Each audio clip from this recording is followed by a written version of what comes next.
My dear friends, my name is Jacob Fivash, and welcome to Uncaged Zoo Tours. If you are new to the channel and love animals, I recommend and appreciate hitting the like and subscribe buttons and the bell icon to join me on my tours.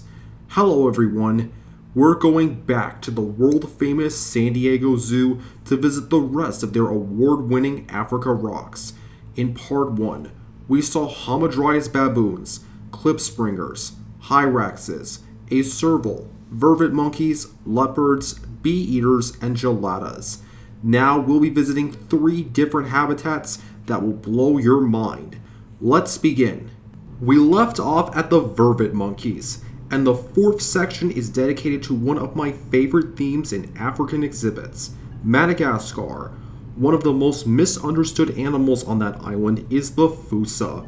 Tales have been passed through generations, including how the scent left behind by the fossas could kill poultry and steal babies from their cribs. But there's also another myth where fossas put people under a sleeping spell. But I don't think those myths are true, because fossas are just as important as any other predator. Besides, these myths are only from people who see them as a pest.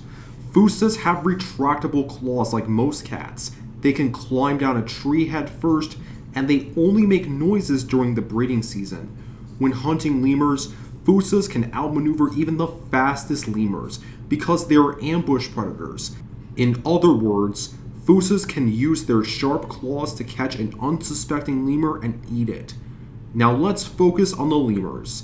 Madagascar has over 107 lemur species, including red-ruffed lemurs, but I'll give the spotlight to our first blue-eyed black lemurs. Try saying that 5 times fast. These lemurs are born with orange fur, and males turn completely black when they reach adulthood. Other than humans, blue-eyed black lemurs are the only primates that have blue eyes. Male lemurs have 2 different kinds of scent marking that females don't. They rub their hands, wrists, or their heads on branches to mark their territory with their scent. Blue-eyed black lemurs are also one of the rarest primates in the world, with less than 1,000 of these lemurs left in the wilds of Madagascar. But on a lighter note, many zoos like the San Diego Zoo have played their part in saving these endangered primates, like the cockerel sheepfoca. Unlike other lemurs, sheepfocas have webbing in their armpits so they can move easily from tree to tree. A sheepfoca's long frog-like legs help them leap up to 30 feet between tree trunks. But on the ground, sheepfocas move sideways like they're skipping or galloping. One of the world's most famous sheepfocas was Jovian, the star of the hit PBS Kids TV show Zaboomafoo, which was my first exposure to the Kratt brothers Chris and Martin. The show lasted for 65 episodes, and Jovian taught children around the world about lemurs and other animals. Unfortunately, Jovian passed away in 2014, even though the average lifespan for a sheepfoca is around 20 years. Jovian had a long and happy life, but his legacy lives on through his family. Hopefully one day, I will get the chance to visit Jovian's family at the Duke Lemur Center in North Carolina. As for Chris and Martin, their legacy lives on too, thanks to their show Wild Kratts, which is another reason why I love animals. Madagascar is behind us, as our next stop is the West African Forest, which only has one exhibit, home to the West African dwarf crocodile. Have you heard of the phrase crocodile tears? It's a phrase for someone who fake cries. But while crocodiles can generate tears, it's not because they're upset. Their tears help them get rid of any salt inside their food. Dwarf crocodiles are the world's smallest crocodiles, and they spend most of their time in the water, but they may slide onto a log to soak up the sun. These crocs can also climb and hang out in the lower branches of trees. Now, our next stop isn't an exhibit, but a wildlife presentation. If you visit Africa Rocks at noon, you'll learn about one of the San Diego Zoo's ambassador animals. Ladies and gentlemen, Say hello to Nandi, an aardvark who was born in 2022. She was the first aardvark to be born in San Diego in 35 years. Aardvarks can travel up to 6 miles in a single night, hunting for insects. They have poor eyesight, but they have a great sense of smell and hearing. An aardvark's ears move independently and can fold back when the mammal starts digging.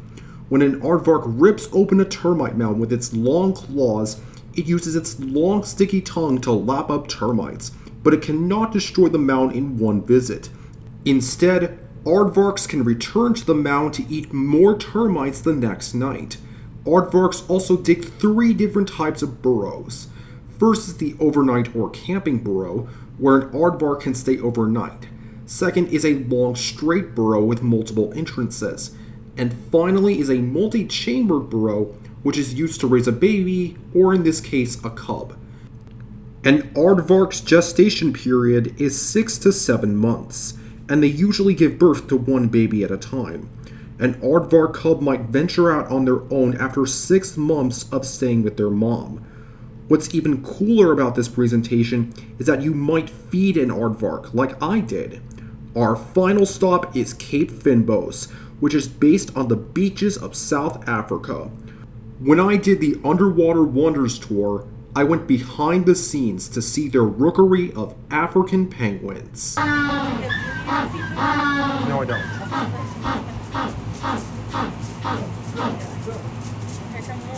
These guys bray like donkeys to attract mates.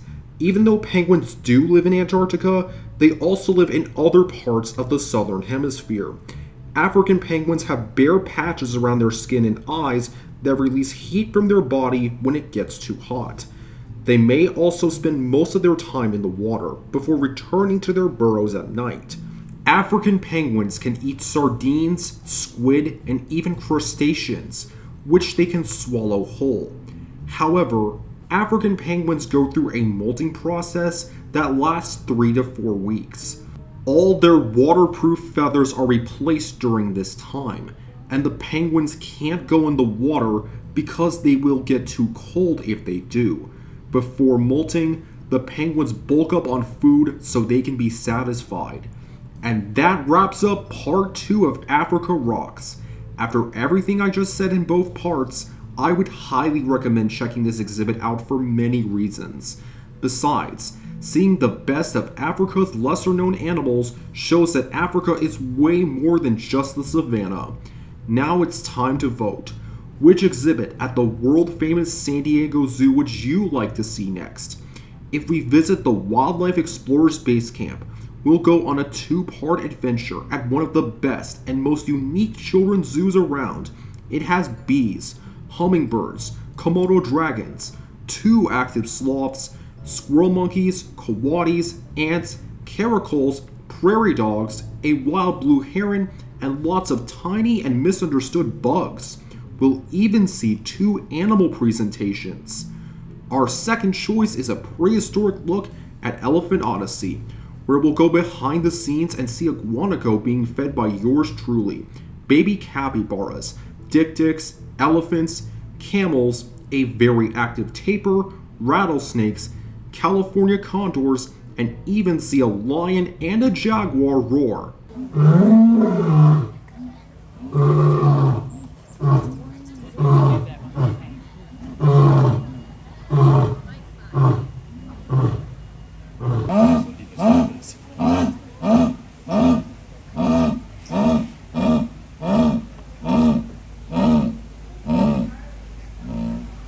Our final option is the Uturi Forest, where we'll see okapis, some playful swamp monkeys, and go behind the scenes to see red river hogs and hippos, the latter of which we'll see in their newly renovated home. Today's question is, are there any animals that you grew up watching? Thank you for watching my videos, and I'll see you next time. You're smart, creative, and kind.